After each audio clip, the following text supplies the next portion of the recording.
За гутлалын хувьд бол ер нь нэг хэв загварын гутал өмсдөг байсан байна. За энэ хожим үеийн Монгол гутал шиг ийм это шортой гутал байгаагүй. Төвд Маш хөнгөн. За ер нь боройд үзэмчнтэй тэр гутлууд илүү эртний гутлын хэлбэрийг хадгалсан.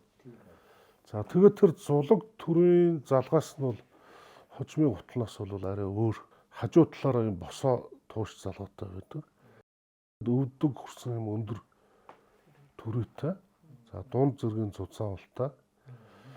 За тэгээд одоо энэ цагаан ханагийн агуугаас олдсон гутлыг би анх ингээд барьж үзэхэд бол нөгөө юу Австри Герман гуталтай гэмээр маш гоё.